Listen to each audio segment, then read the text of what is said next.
जितना जितना धर्म को त्यागते जाओगे उतनी उतनी संसार में संसारिक सफलताएं आपको मिलती जाएंगी। बहुत कड़वी बात है ये, और ये हम ही कह सकते हैं, और कोई भी आज तक आपने ये बात सुनी भी नहीं होगी कि धर्म को त्यागने वाला संसारिक भौतिक वस्तुओं का प्राप्त करता। बिना त्याग के कोई जीवन नहीं जी सकता है। जैसे कई लोग सभा का त्याग कर गए,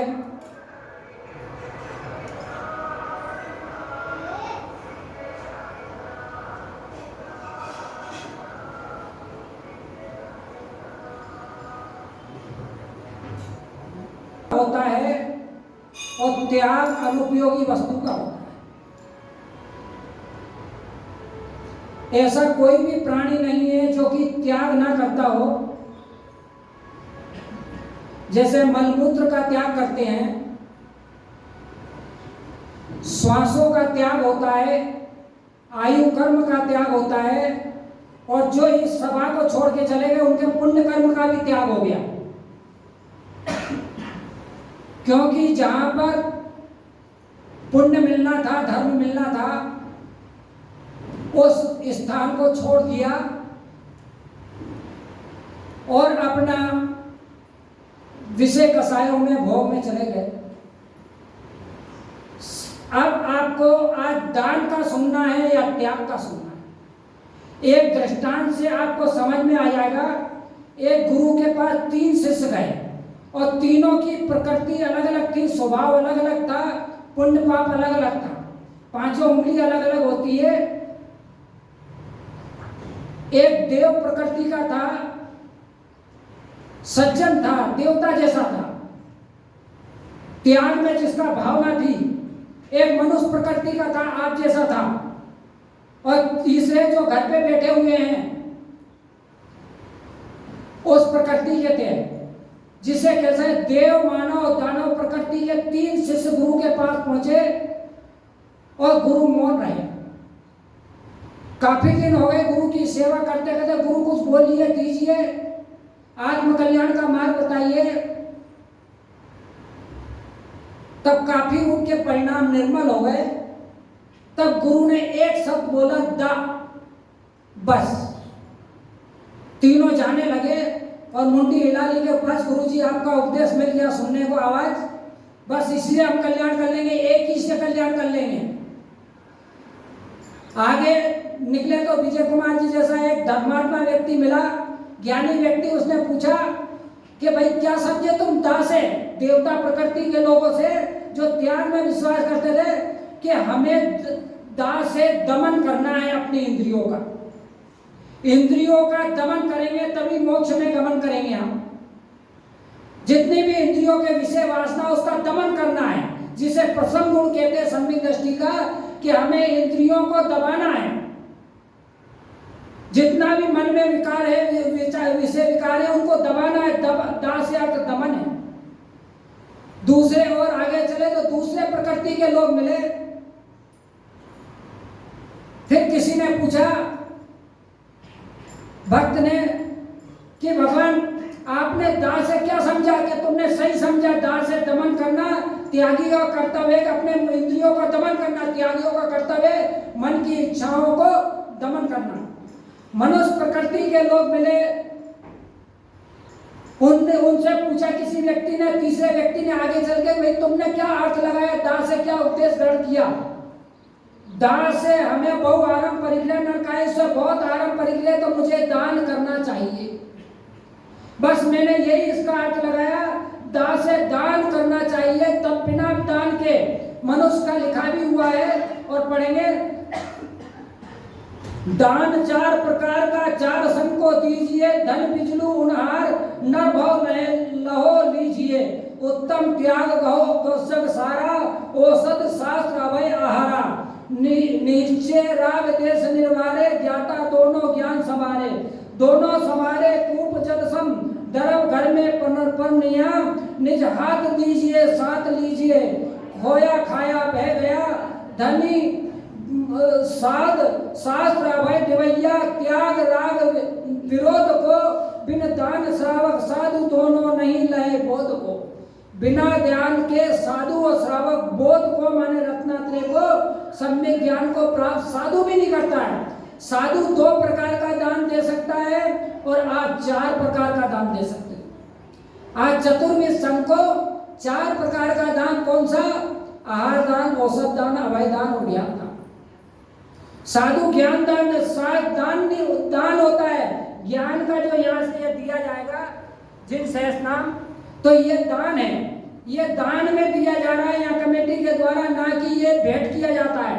इसका भी आप समझ लीजिए 5 चीजें होती है। 5 चीजों के नाम सुन लीजिए पहले।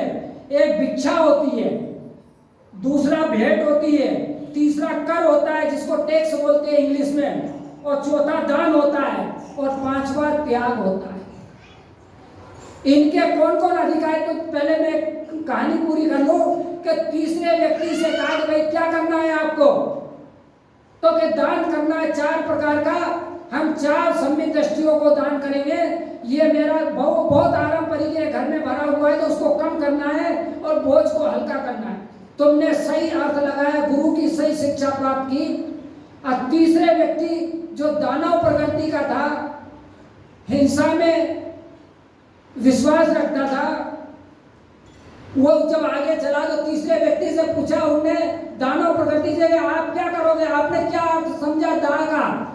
तो तीसरे व्यक्ति ने कहा कि मैं दया करूंगा, क्योंकि हमारी हिंसक प्रवृत्ति है, इसलिए निशाचरम चरती थी निशाचरा।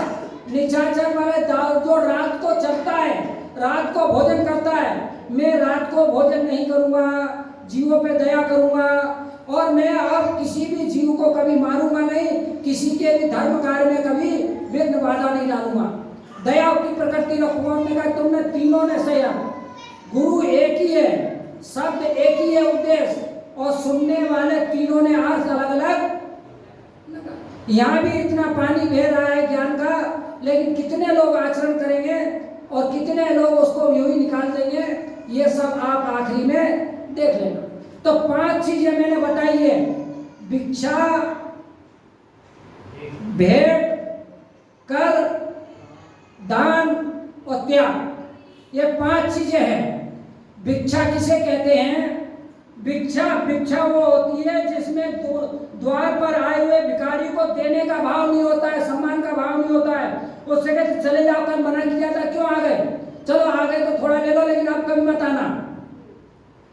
दे दिया लेकिन अपमान करके दिया, उसे भिक्षा बोलते हैं। भेंट किसी लोभ के कारण से भेंट देते, जैसे राजा मंत्री आता है या रिश्तेदार आते हैं, उनको भेंट में गिफ्ट दिया जाता है, उनको शाल ओढ़ाई जाती है, माला पहनाई जाती है, मुकुट ओढ़ाया जाता है कि हमें भी ये मिले, तो उसको भेंट बोलते हैं। उसके बदले थोड़ा दे के ज्यादा प्राप्त करना। जैसे ब्रह्मचारी पंडित जी गए यहाँ से, तो यहाँ पर भेंट कर रहे थे, उनको टोपी पहना के माला, कि ऐसा हम थोड़ा सा देंगे तो हमारे भी भेंट होगी, हमारा भी सम्मान होगा, हमें भी कुछ उपहार मिलेगा। तो उसको भेंट कहते हैं कि जो थोड़ा दे के ज्यादा प्राप्त करने की इच्छा भेंट कहलाती है। तीसरा टैक्स होता है कर। पुराने जमाने में राजा के डर से कर देना पड़ता था, टैक्स देना पड़ता। आप जीएसटी लग गई, आपको देना नहीं चाहते हो लेकिन देना पड़ता है, लेकिन कुछ तो छिपा लेते हो, 2 नंबर में कर लेते हो कि इतना माल आया नहीं, बिका नहीं, और उस टैक्स को छिपा के भी, उसको बचा के भी टैक्स। बहुत से लोग ज्यादा आ जाता दान में दे देते, भैया तो आया गया बराबर, ना आया ना गया। इसलिए मंदिर का कोई भी काम हो, धर्म का कोई भी काम हो, उसमें मुनाफा नहीं लेना चाहिए आपको। चाहे नारियल दिए हो, चाहे सामग्री दी हो, चाहे बर्तन दिए हो, तो उसके लिए कभी भी लेना नहीं चाहिए उसके बदले में कुछ भी। ओवर टैक्स होता है जो देना नहीं चाहते लेकिन देना पड़ता है, नहीं तो सरकारी जुर्म में दुकान बंद हो जाएगी, लाइसेंस कैंसिल हो जाएगा, वो टैक्स, वो कर है। तीसरे नंबर का भिक्षा, जबरदस्ती देना, बेइज्जती करके देना, भेंट थोड़ा दे के ज्यादा आपने पाने की इच्छा से देना, किसी रिश्तेदार को किसी को भेंट है, कर जबरदस्ती सरकार लेती है, देना पड़ता है। और दान, जो नवदा भक्ति से दान दिया जाता है, इस भाव से दिया जाता है, और कहाँ कहाँ दान देना चाहिए ये बात भी सुन लीजिए आप।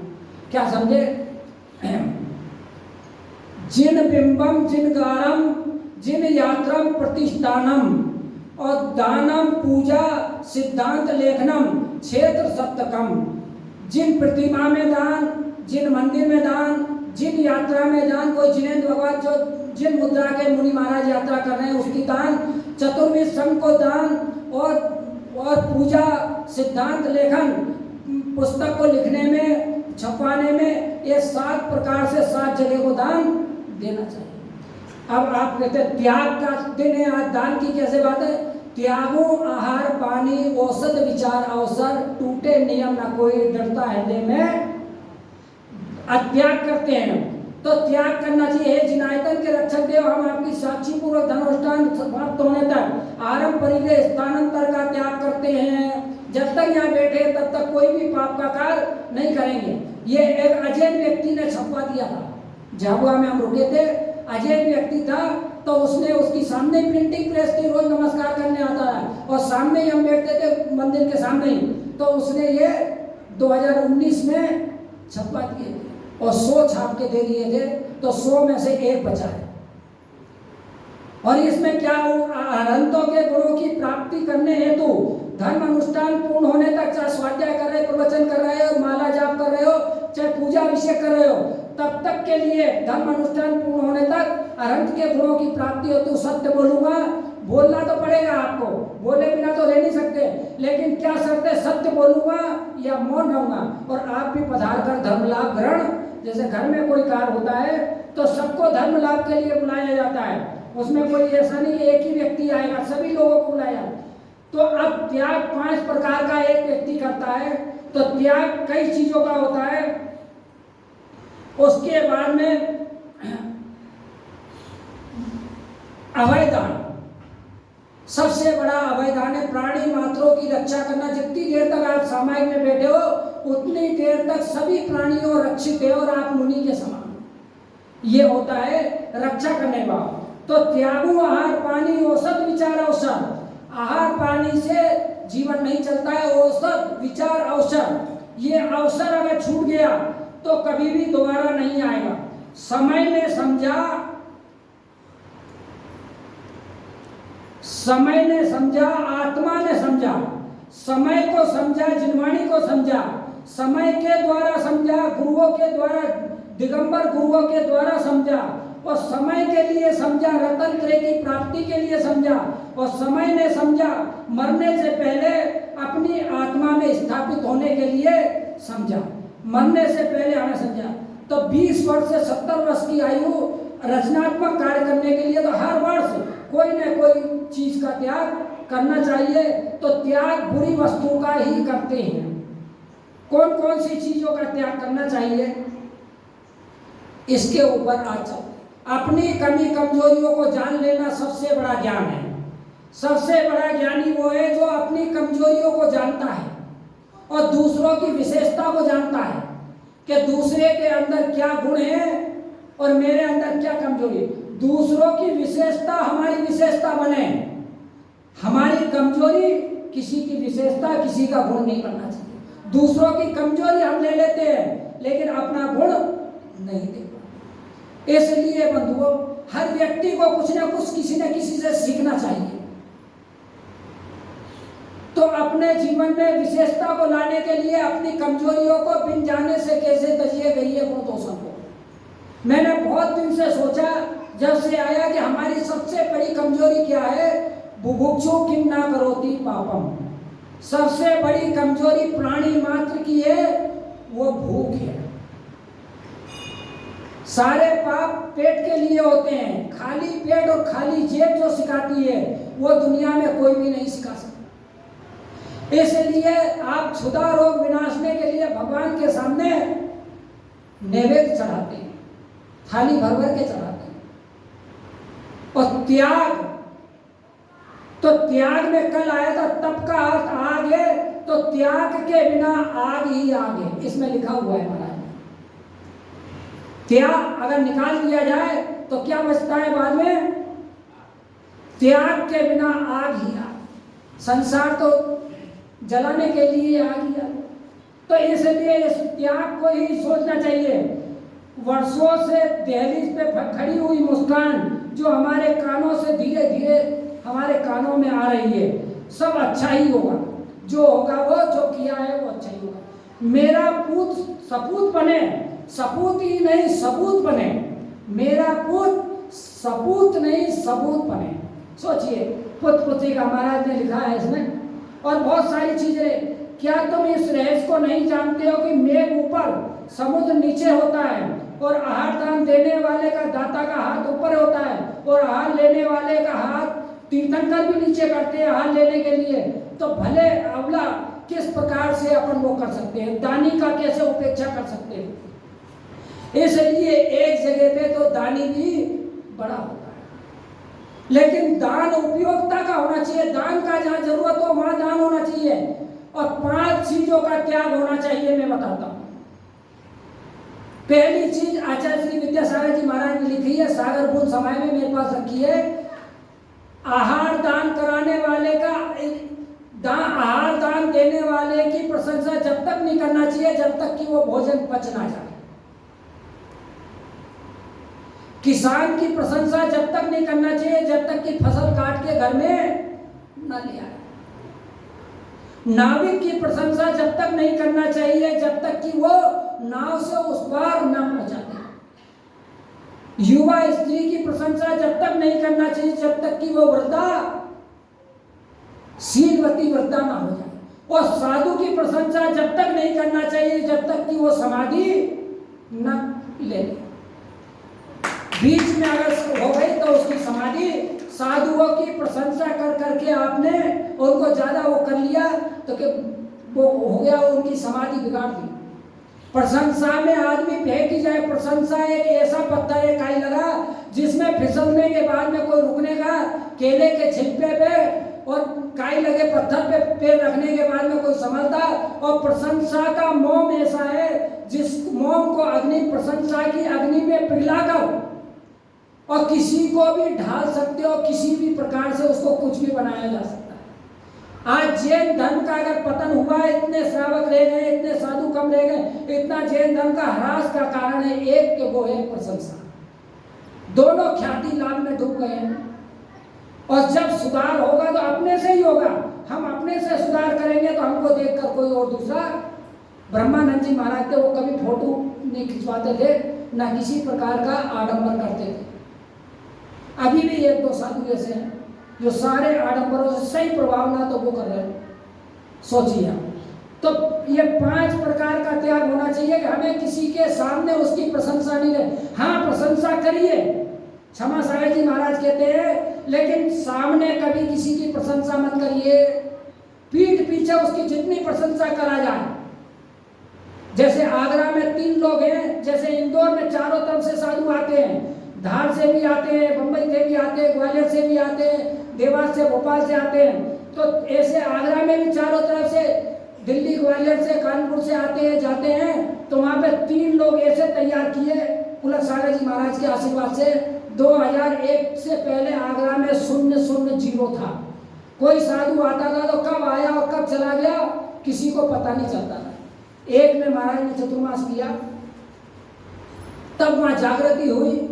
तब एक व्यक्ति ने कहा वहां के अध्यक्ष ने कि महाराज, कोयले का सिगड़ी का हम बना के नहीं दे सकते हैं, आप अपना बना लीजिए और बिल दे दीजिए, आप बना लीजिए, हम पैसा दे देंगे, चले जाइए। तब मैं भी बैठा था, छुलक था, मेरी आंखों में आंसू आ गए। मैंने कहा ये बहुत सारे लोग, महाराज का बहुत पुण्य है, जबरदस्त। बड़े बड़े लोग जुटते थे, महाराज कोई काम हो तो बताइए, पुस्तक छपवाना हो, कोई मंदिर बनवाना हो, मूर्ति रखवाना हो। मैंने कहा भाई मुझे तो इसकी जरूरत नहीं है, लेकिन जब जहाँ जरूरत पड़ेगी तब बताऊंगा। फिर मैंने वहाँ पर 3 लोगों को तैयार किया, 5 लोगों को, कि कोई साधु का कोई नहीं कर रहा है तो आप करिए। तो आज भी वहाँ पर 3 लोग, पवन जी, महिपाल जी और पांड्या जी, सुरेश पांड्या जी, ये 3 लोग, कोई भी साधु, कैसा भी साधु, किसी भी संघ का साधु आएगा, आहार विहार कराना, रुकवाना और उनकी सेवा व्यवस्था करने के लिए आज 21 साल हो गए वो लगे हुए। ऐसे अगर इंदौर में भी हो जाए। फरवरी में मैं यहाँ था तो एक महाराज जी बाहर के बाहर ही निकल गए, यहाँ से कोई लेने नहीं गया। तब वो अर्पित पंडित जी ने कहा महाराज यहाँ भी ऐसा हो जाए। पुलक सागर जी महाराज की पुलक चेतना मंच यहाँ चल रही है। आचार्य श्री यहाँ 86 में, 92 में, 98 में चतुर्मास किया तो बहुत जागृति हुई, प्रभावना हुई। उसके बाद में 99 में आचार्य श्री विद्यासागर जी महाराज 2020 में उनका हुआ। फिर साधु संत आने लगे और यहाँ भी इतने सारे मंदिर, लेकिन सब मंदिरों में चतुर्मास नहीं होते, प्रभावना नहीं होती है, साधु संतों को रुकने के लिए, रहने के लिए नहीं मिलती है। तो ऐसी व्यवस्था एक आदमी भी अगर यहाँ तैयार हो जाए, महाराज जी मुझे मालूम पड़ने के बाद में मैं किसी साधु को इधर से इंदौर में उसकी व्यवस्था करने में मैं तत्पर रहूँगा। तो सार्थक हुआ। साधुओं को भी अब श्रावक बनाने की जरूरत है। साधु तो बहुत सारे बन गए, त्यागी वृत्ति तो बहुत बन गए, त्यागी वृत्ति की सेवा करने वाला होना चाहिए। तो इसलिए त्याग का महत्व त्यागी ही समझ सकता है, रागी नहीं। जिसने कभी मिश्री नहीं खाई है वो मिश्री का क्या स्वाद है। प्राणी मात्र का स्वभाव त्याग है, त्याग ही अंतिम नियति है। त्याग तो आपको करना ही पड़ेगा। कोई देकर मरता है, कोई मरकर देता है। इतने में ही ज्ञानी और अज्ञानी का अंतर होता है। मरने के बाद सब दे जाओगे और कोई जीते जी दे देता, बस इतना ही अंतर है। जीते जी दे देगा, निज हाथ दीजिए, साथ लीजिए, खाया खोया। तो जिसने दे दिया है वो तो साथ ले गया है, और जो रख रहा है वो तो कुछ नहीं कर पा रहा है। इसलिए जिसने सब वस्तुओं का ग्रहण किया है उसके लिए ये त्याग धर्म का उपदेश दिया जाता है। और जिसने सारी चीजों का त्याग कर दिया है, वो स्वभाव में लीन हो गया, वो त्यागी है। अब त्यागी महत्वपूर्ण है या दानी? देने के लिए पराधीनता है। जैन धर्म स्वतंत्रता का रास्ता बताता है। और दान के लिए दो चीजें चाहिए, पात्र भी चाहिए और दाता भी चाहिए। अनुग्रहार्थम स्वति सर्वो दानम, अनुग्रह के लिए स्वयं की वस्तु का देना दान कहलाता है। लेकिन लेने वाला भी होना चाहिए, और नहीं है लेने वाला तो क्या है बताइए आप। तो अपने को त्याग करना ज्यादा श्रेष्ठकर है या त्याग करना, वो दान करना? वैसे तो त्याग ही ज्यादा श्रेष्ठकर है। त्यागाय श्रेष्ठ वित्तम, वित्तम अवित्तम संचितो या स्वशरीरम च पंकेन स्नानमिति विमनश्यति लिप्यति। श्लोक में पूज्यपाद स्वामी कहते हैं, 15 नंबर की श्लोक है कि कोई व्यक्ति दान कर दूंगा इसलिए मैं धन इकट्ठा कर रहा हूं, तो ये उसका इसी प्रकार से जैसे कीचड़ में पैर फंसा रहा है कि मैं बाद में धो लूंगा। जिसने त्याग कर दिया वो महान है, ऊपर है, और उसे त्याग ही आत्मा का स्वभाव है, और त्याग ही सबको करना चाहिए। अंतिम लक्ष्य, दान का भी लक्ष्य त्याग ही होता है। और रत्नकांत साहबाचार्य में कहा है, क्षितिगतमेव वटबीजम पात्रगतम दानम अल्पी काले फलति ध्याया विभवम बहु फलम इष्टम शरीर व्रतम। जो दान थोड़ा भी दिया जाता है वट वृक्ष के बीच के समान, समय आने पर बहुत कुछ उसका प्राप्त हो जाता है। दान दे मन हर्ष विषय के ई भाव जस पर भाव सुख लेके। दान देने से इस भाव में जस और परलोक में विशेषता आती है। अब इसमें बताए, ईमानदारी से तो कोई टैक्स भरना नहीं चाहता है, लेकिन जबरदस्ती भरता है और उसमें भी चोरी कर लेता है, और कुछ मजबूरी में टैक्स भरना पड़ता है। मजबूरी में दिया हुआ कोई दान नहीं कहलाता है। यहाँ पर दिया हुआ किंतु स्वभाव से अलग है, और देना पड़ा परंतु देना नहीं चाहते थे। अब नंबर दान का आता है, पहले भिक्षा, भेंट, टैक्स, और उसके बाद में दान। और दान जो है अनादर अवज्ञा से जो दिया जाता है वो दान नहीं होता है। पहले में अनादर अवज्ञा से दिया जाता है, दूसरे में स्वर्ग की स्वार्थ की इच्छा से दिया जाता है, तीसरे में मजबूरी से दिया जाता है, और चौथे में श्रद्धा, भक्ति, तुष्टि, अलुप्तता। 7 गुण होते हैं दाता के अंदर। 7 गुण दाता जो आहार दान देता है, रत्नकांत साहबाचार्य ने लिखा, सप्त गुण समाहित देना अब सुना आरंभाणम मिश्यते दानम न पुण्य प्रतिपत्ति। 113 नंबर रत्नकांत साहब। 9 प्रकार का पुण्य माने नवदा भक्ति।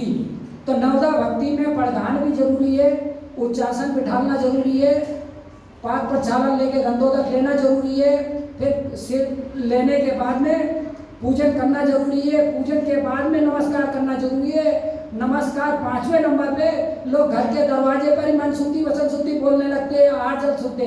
घर के दरवाजे नहीं बोलना, ये क्रम होता है। 6वें नंबर पे मन वचन काय शुद्ध बोलिए, लेकिन आहार जल तो वही व्यक्ति शुद्ध बोलेगा जिसका द्रव्य लगाए, जिसका आहार जल है। दूसरा अगर दे रहा है तो उससे पूछ ले, तो वचन शुद्ध है, झूठ नहीं है, सच है। सच बोलना वचन शुद्धि है। तो आप झूठ बोल रहे हैं आहार जल शुद्धि, आहार जल आपका है नहीं है। आहार जल तो जिसका घर धनी का है, मालिक का है, उससे पूछ के बाद में देना, आपका वचन शुद्धि भी हो जाएगी और आहार जल इनका शुद्ध है। आपके यहाँ आहार दे सकते तो चोरी से भी बच जाओगे आप, क्या समझे। लेकिन ये बात आचरण की शिक्षा बहुत कड़वी होती है, लेकिन पहुंचता आचरण की शिक्षा से है, शब्दों की शिक्षा से, और भीड़ से कोई नहीं पहुंचता। कल शाम को कह रहे थे कि वहाँ 10,000 की 5,000 की भीड़ है, 10,000 की भीड़ है। कभी भी भीड़ से आप किसी को मत समीक्षा मत करिए, कंप्रोमाइजर मत करिए। उसके गुण देखिए और विशेषता देखिए, शांति समता भाव देखिए। कितनी भी भीड़ हो जाए लेकिन उससे कभी भी आत्म शांति प्राप्ति होने वाली नहीं है। अब उसके 5वें नंबर पे त्याग आता है, 4थे नंबर पे दान। तो त्याग क्या करना, त्याग के आगे सारे लघु है, सब छोटे, त्याग से बड़ा कोई भी नहीं है। त्याग और दान में फर्क है। तो त्याग क्या चीज का, अपने जैसे मल मूत्र का त्याग करते हैं, सांसों का त्याग करते हैं, अपने बालों का त्याग करते हैं, नाखूनों का त्याग करते हैं, इसी प्रकार से अपना सबसे बड़ा अगर कोई त्यागी है वो है सम्मान का त्यागी है। इस सभा में या कोई भी नहीं, सब सम्मान चाहते हैं देवशास्त्र गुरु के सामने। ये नीच गोत्र के बंध का कारण है। और आप कहोगे कि कहाँ पर लिखा हुआ है, इसमें लिखा हुआ है। आप कहते हो हमारा नाम छप जाए, या हमने परसों 3-4 दिन पहले इनके साथ एक भक्त आया था, उसको हमने ये किताब दी, भाई इसको पढ़ लो, महाराज बोली का लोग पैसा नहीं देते हैं, ये नहीं करते, मैंने पढ़ लो। लेकिन उसके समझ में नहीं आया तो वो चला गया। मैंने हाथ जोड़ लिया, मैंने कहा जाओ समझ लेना। आचार्य विश्व साहित्य कहते एक दिन निर्माल द्रव्य के ऊपर बोलना चाहिए, लेकिन आपके अंदर इतनी शक्ति नहीं है कि आप ये सुन सको कि निर्माल द्रव्य क्या होता है। और एक भी व्यक्ति नहीं बच सकता है निर्माल द्रव्य से। अगर बचना है तो मंदिर से निकलने से पहले जितना मंदिर की चीजों का उपयोग किया है उसका सारा का सारा दे के जाए, और पुराना दे के जाए तो निर्माल से बचे हो। नहीं तो इसमें लिखा हुआ है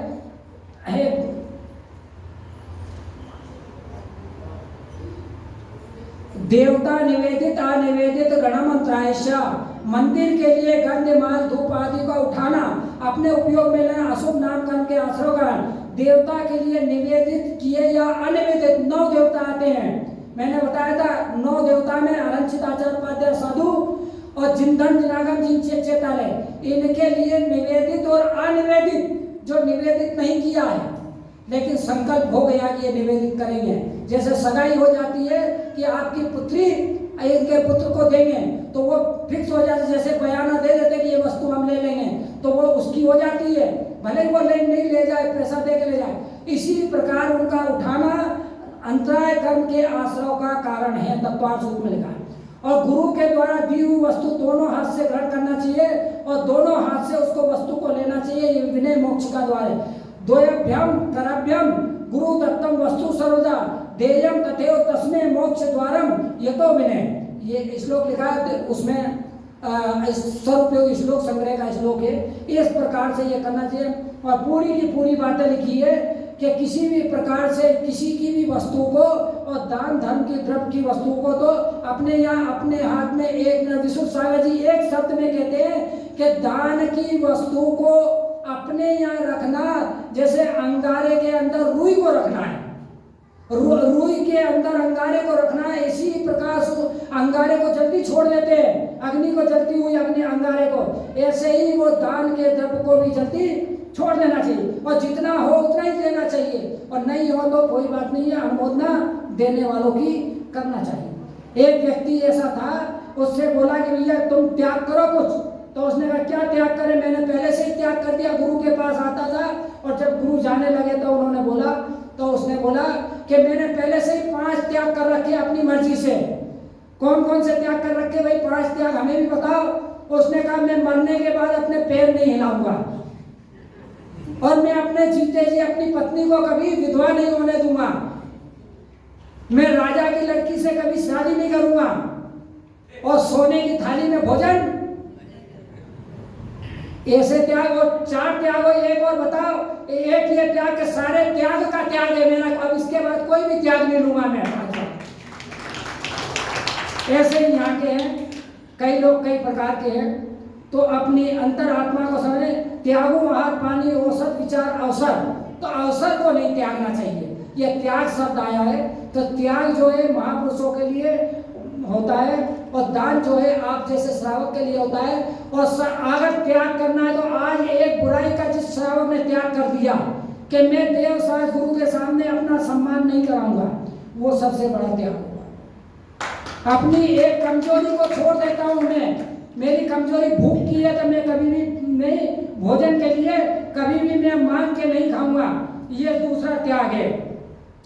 इसी प्रकार ये शाम न विद्या न तपो न दानम ज्ञानम न शीलम न गुणो न धर्मा ते मृत्यु लोके भूमि भारम भूता भव मनुष्य रूपेण मृगश्चति।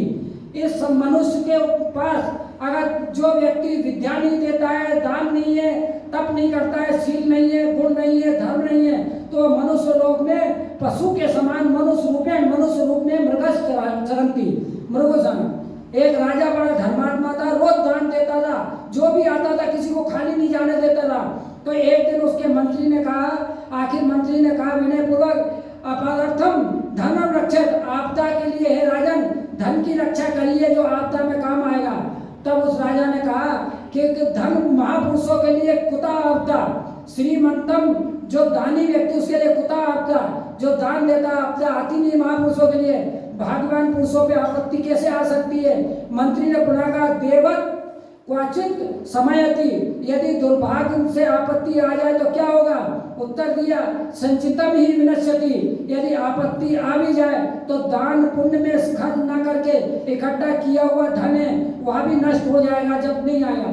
तो धन की रक्षा के लिए मुझे संपत्ति की रक्षा नहीं करना, सुरक्षित नहीं रखना है। अतः मंत्री वो जो है निर्जवाब हो गया।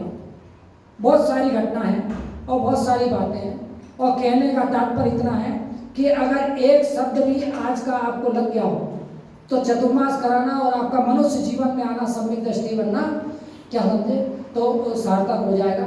बहुत सारी चीजें हैं।